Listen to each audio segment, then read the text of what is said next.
Sobat Maestro, sesaat lagi kita akan bersama-sama mendengarkan program inspirasi dalam 25 menit bersama Bapak Ronald Kumawal. Selamat mendengarkan.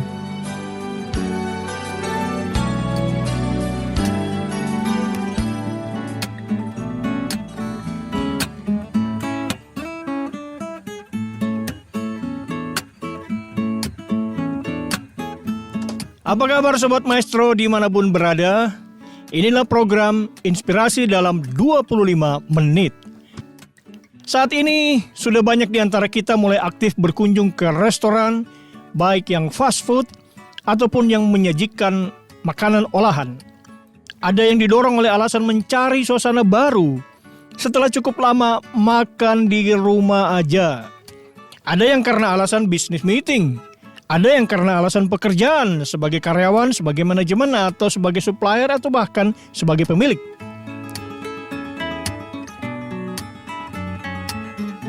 Dan pada saat yang sama, tidak sedikit di antara kita yang masih menghindari kunjungan ke tempat umum, termasuk ke rumah makan, karena alasan yang berkaitan dengan kondisi saat ini.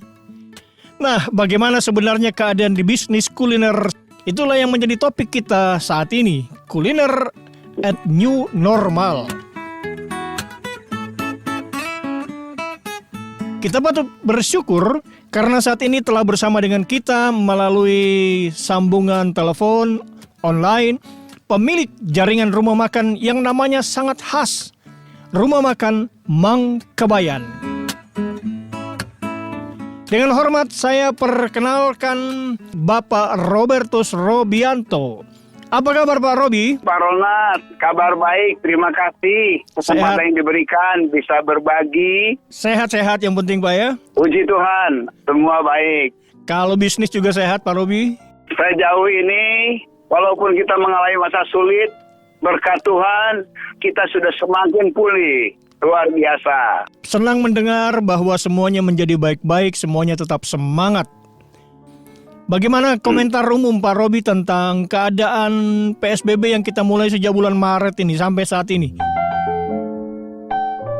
Ya, saudara, semua pendengar Radio Maestro dimanapun Anda berada.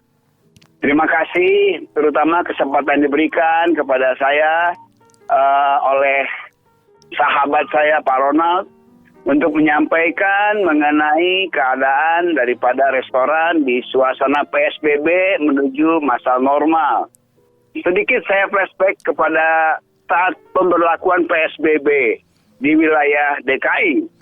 Karena kebetulan saya berada di Jakarta dan Jabodetabek cabang-cabang yang ada.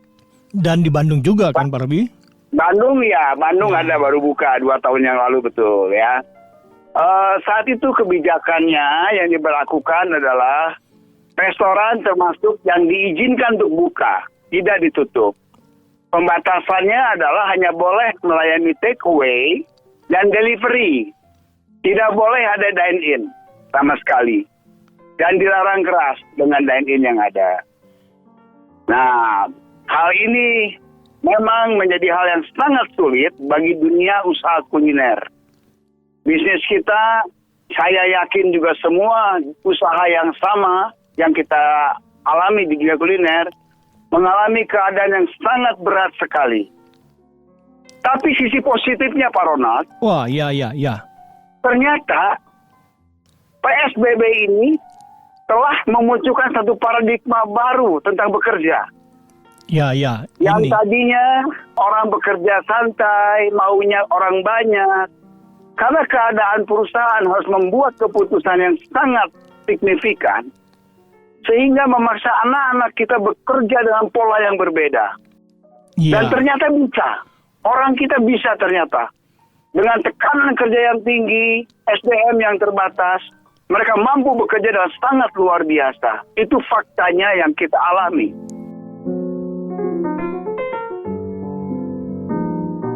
Lantas, bagaimana saat ini dengan kondisinya normal yang sudah diberlakukan? Ya. Ternyata kita sudah diberikan kebebasan untuk melakukan dine-in. Namun dengan pembatasan, Pak Ron, di mana kapasitas yang diizinkan tetap memperhitungkan jarak, melakukan protokoler COVID di semua restoran. Itu kan tadi disebutkan bahwa ada konsep dine-in, ada konsep take away. Sekarang ini ternyata di kuliner dine-in itu salah satu sumber pendapatan ya yang cukup bagus ya. Saya rasa masih 95%. Dari dine-in ya? Yes. Baik Pak Robi, sebagai pengetahuan umum saja nih, pengetahuan umum. Kalau bisnis kuliner itu ada klasifikasinya ya Pak ya? Oh, boleh. Jadi mungkin sebagaimana saudara semua pendengar Maestro pasti sudah sangat tahu lah dengan istilah-istilah yang mau saya coba sebutkan ini. Sekedar reminding saja. Iya, silakan Pak. Ya. Biasanya ada beberapa jenis restoran. Kita menyebutnya ada yang ala carte restoran. Iya. Ada restoran yang siap saji. Ada yang jenisnya food court atau kafetaria. Ada yang buffet. Ada specialty restoran. Ada juga kantin dan mungkin banyak yang lainnya.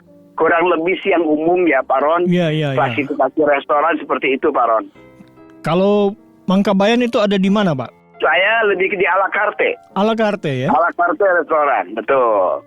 Biasanya ciri khas makan ala carte, dia menyediakan berbagai macam pilihan menu dengan harga yang berbeda-beda, di mana kepada konsumen diberikan kebebasan memilih sesuai dengan seleranya.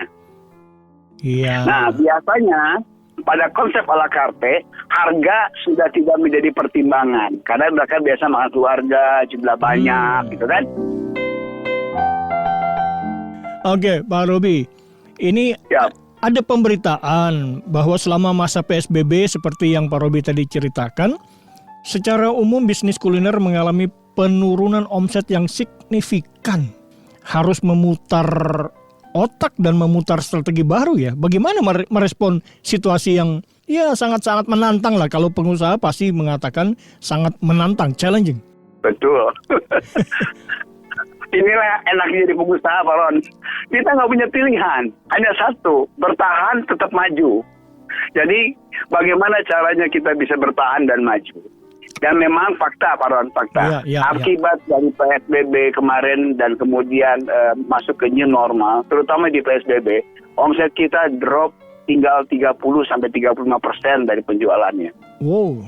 Dan luar biasa. Dan ini mau nggak mau memaksa kita sebagai para pengusaha berpikir keras. Di sini ada berbagai keputusan diambil. Mungkin sudah sering mendengar, membaca di media atau di TV. Ada perusahaan yang memutuskan ratusan orang, ribuan orang. Iya. Ada yang menghentikan kegiatannya, menutup berbagai cabang. Nah, Pak Robi, kalau pemerintah sudah menyatakan optimis dan kedengaran dari nada bicara Pak Robi tadi juga sama nadanya, optimis ini ya. Yeah. Nah, kalau pemerintah bahkan ada rilis bahwa Indonesia termasuk negara yang recovery pertumbuhan ekonominya akan cepat pulih. Nah, kalau bisnis kuliner gimana Pak? Apakah Bapak juga akan tetap optimis bahwa ini akan segera bangkit lagi? Sangat optimis Pak Ron. Kenapa? Ini keberuntungan kita ada di Indonesia. Iya. Masyarakat Indonesia tidak lepas dari kultur budaya yang namanya silaturahmi. Iya, betul. Walaupun mereka sekarang membatasi salaman, cipika-cipiki, tetapi silaturahmi tetap berlangsung. Dan restoran, tempat yang paling tepat untuk bersilaturahmi. Terbukti dengan dibukanya dine-in, walaupun dengan pembatasan, begitu normal dibuka, langsung dine-in melonjak tinggi. Dan itu makanya didorong oleh perilaku atau kebiasaan orang Indonesia untuk berkumpul keluarga. Dan kalau sudah berkumpul keluarga, maka salah satu pilihan favoritnya adalah rumah makan, ya. Ya berbeda. Kebetulan Mangkabayan sangat cocok suasana makan untuk kumpul-kumpul. Karena memang rumah makan keluarga. Oke, Pak Robi. Protokol kesehatan ini juga patut diinformasikan kepada masyarakat ya. Umumnya masyarakat ingin dapat informasi mengenai sejauh mana para pengelola rumah makan menjalankan protokol kesehatan. Semua dunia kuliner yang relatif dalam kategori usaha besar concern melakukan sosialisasi dengan upaya yang mereka lakukan di dalam restoran masing-masing. Biasanya mereka membuat video klip kemudian mereka siarkan melalui media sosial untuk menunjukkan kepada orang masyarakat ramai bagaimana rumah makan kita dikelola dengan sangat baik dengan tetap memperhatikan protokoler COVID. Sehingga ini bisa memberikan rasa nyaman buat konsumen untuk datang ke tempat kita. Yang kedua, kita memberikan tulisan-tulisan di dalam lingkungan toko kita, restoran kita, maupun di dalam pintu-pintu masuk dengan tulis-tulisan yang sekitar protokol COVID.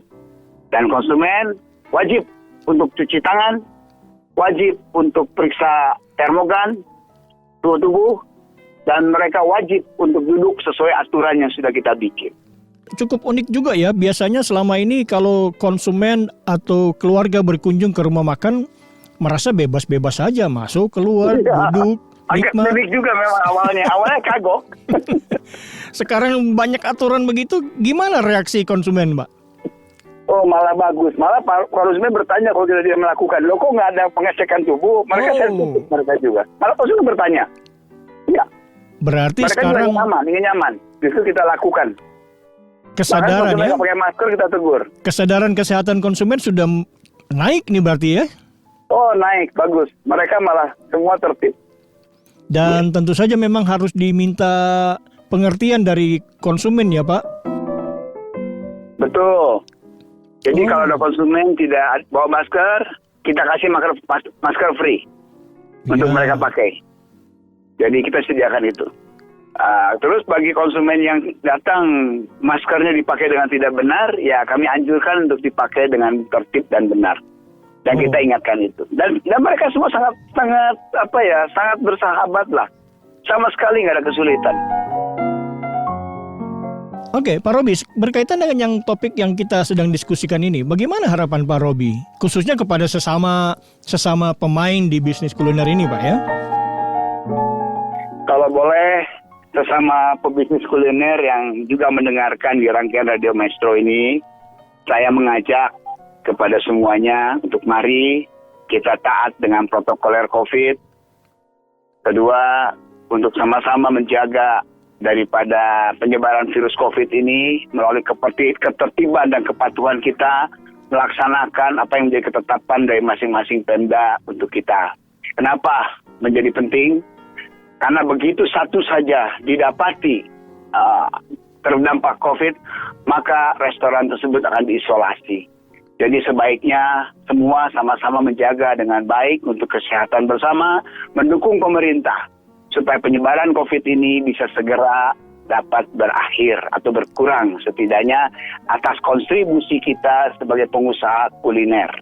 Wow. Begitu mungkin ajakan yang saya sampaikan kepada teman-teman pengusaha kuliner yang ada yang mendengar di Radio Maestro ini. Terima kasih Pak Robi.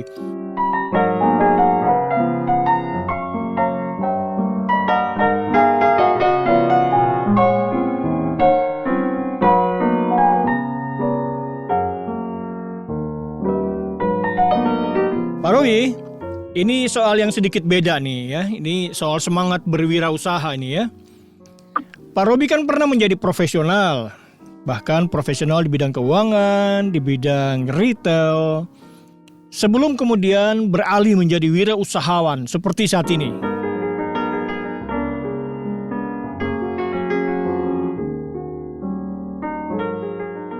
Ini sekedar sharing pengalaman saja Pak ya, kepada pendengar Maestro. Apa yang mendorong Bapak bermigrasi menjadi wirausaha? Waduh, ini terima kasih Pak Ron, saya dikasih kesempatan untuk berbagi pengalaman, sharing hidup. Mungkin ini hanya inspirasi, karena tentu setiap orang tidak punya kesempatan yang sama, jalan yang sama, tapi just for inspiration lah ya. Saya menganggap bahwa apapun semua harus diawali daripada mimpi. Khususnya saya dari jauh masih SMA, saya sudah membuat dreaming di usia 40, saya harus bisa membuat usaha yang saya rintis sendiri.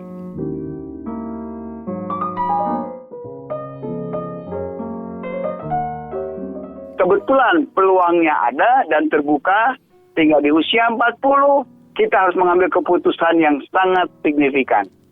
Semuanya mengandung resiko, tetapi berkat keyakinan tentunya, dan doa, dan penyerahan yang totalitas kepada Sang Pencipta. Wow. Itu yang membuat semuanya boleh berjalan. Ya, jadi kembali, sekedar inspirasi teman-teman, semua pendengar, buatlah mimpi Anda masing-masing secara sejak dini. Jangan terlambat. Ya, karena mimpi ini adalah yang akan Anda simpan di bawah alam otak bawah sadar Anda. Tidak tahu kapan nyampainya, melalui perjalanan waktu, dreaming itu akan mengkristal menjadi sebuah fakta. Menjadi tindakan. Keputusan pada akhirnya. Iya.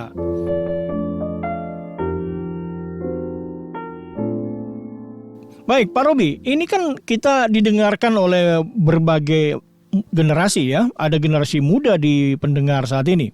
Dan generasi muda yang sedang mendengar saat ini ada yang sedang giatnya sebagai profesional, ada yang sedang giatnya menjadi wirausaha, ada yang masih sekolah. Nah, bagaimana saran Pak Robi kepada anak-anak muda ini?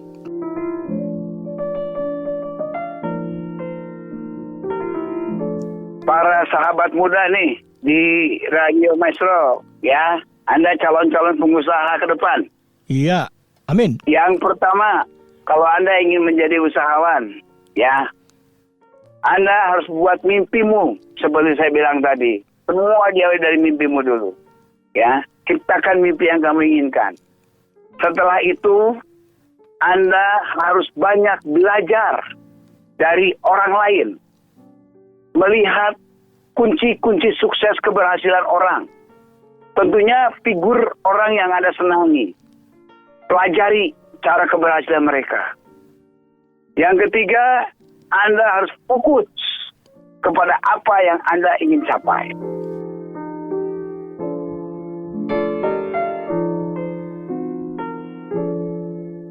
Kerjakan semuanya secara totalitas.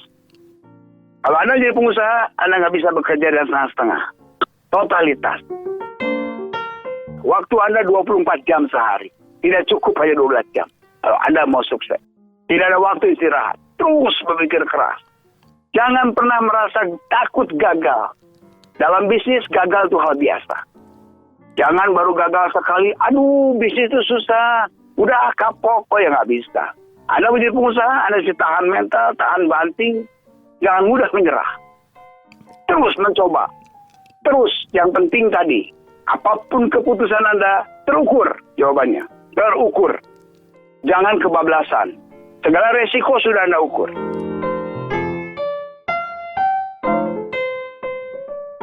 Sehingga tidak ada penyesalan di kemudian hari. Luar biasa. Dan kepada para profesional yang saat ini sedang berkarir di dalam lingkungan kerja Anda masing-masing. Ada yang sebagai, ya ada berbagai profesi Anda lah tentunya. Ya. Saya hanya memberikan satu harapan. Anda kalau mau sukses dalam bidang Anda masing-masing, kerjakan segala sesuatu dengan hati. Saya punya moto yang saya bawa untuk hidup saya sendiri. Moto saya adalah 3 hal saja. Jujur, setia, dan rendah hati. Kalau Anda punya moral filosofi Anda seperti ini, Anda bekerja dengan hati, dan Anda totalitas melakukannya, paling tidak Anda menjadi orang berhasil dalam profesi Anda. Anda sukses di bidang Anda.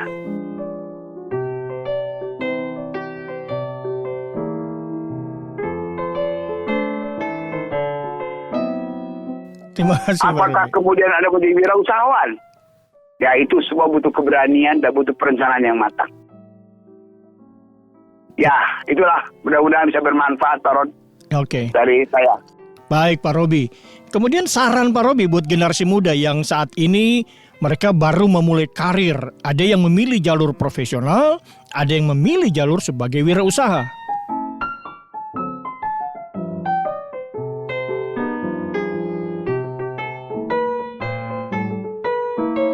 Oke, penggemar Maestro yang tercinta dimanapun Anda berada, yang setia dengan Radio Maestro dimanapun Anda berada. Terutama buat kalangan remaja, anak muda, yang muda-muda yang memang baru mau selesai kuliah. Iya. Tentu Anda dihadapkan kepada 2 pilihan.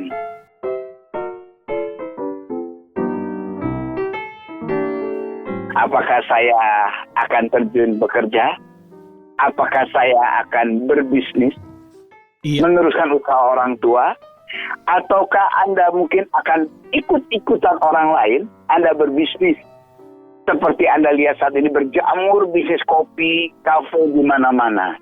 Kalau boleh saya saran,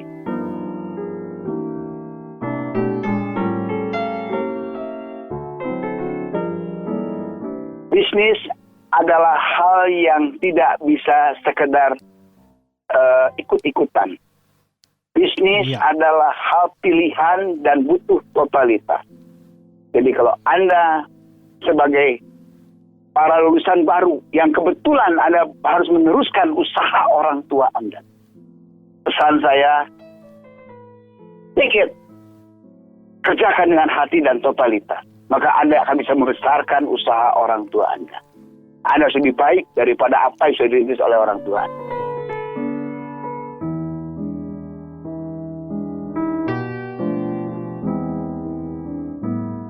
Sebaliknya, apabila Anda dalam kapasitas sebagai lulusan, di mana bapak ibu Anda juga adalah pekerja, seperti pada umumnya banyak orang, dan Anda ingin menjadi pengusaha, Anda punya waktu yang cukup untuk belajar. Anda punya target waktu. Saran saya, kalau Anda lulus kurang lebih umur 22 tahun, Anda punya waktu 8 tahun sampai usia 30. Silakan 8 tahun Anda rintis untuk mewujudkan mimpi Anda, berusaha di bidang apapun yang Anda sukai. Rintislah itu sejak Anda lulus sekolah. Tapi bekerja, enggak apa-apa. Anda boleh sambil bekerja sambil berusaha. Ya, 8 tahun untuk Anda cukup belajar mematangkan. Tapi yang jangan terjadi adalah Anda hanya latah dan ikut-ikutan. Ini yang banyak terjadi saat ini. Ikut-ikutan yang nggak ngerti, banyak buka kafe, ikut buka kafe. Buka kafe umurnya 2-3 bulan, 6 bulan tutup lagi. Ya, karena Anda nggak punya konsep. Nggak punya konsep dan tidak serius kadang-kadang ya? Tidak serius. Makanya usia 22 sampai usia 30, itulah usia Anda mematapkan diri Anda. Mematangkan mimpi Anda, mematangkan keinginan usaha Anda. Di usaha yang tentunya Anda totalitas dan Anda suka melakukannya. Maka usia 30 Anda memulai. Di umur 40 bisnis Anda sudah menjadi besar. Ya. Baik, Pak Robi. Itu.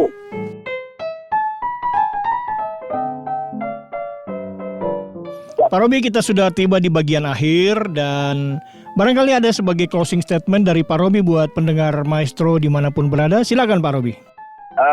Buat terkait dengan masalah COVID dulu. Ya, mangga. Saat ini memang COVID ini menjadi hal yang sangat mengkhawatirkan. Jadi kepada semua pendengar, hendaknya ikutilah protokol COVID yang sudah ditetapkan oleh kebijakan Pemda masing-masing. Yang kedua, kiranya Anda semua boleh menggunakan waktu Anda, kesempatan Anda untuk memunculkan usahawan-usahawan muda, ya, supaya melalui tangan-tangan Anda di Indonesia kemudian muncul pengusaha-pengusaha muda. Itulah Pak Ron yang bisa saya bagikan. Selamat, sukses buat kita semua. Terima kasih Pak Ron. Terima kasih Pak Robi. Luar biasa sahabat muda, luar biasa. Terima kasih saya bisa berbagi buat teman-teman semua. Terima kasih Pak Ronald sudah memberikan kesempatan untuk saya.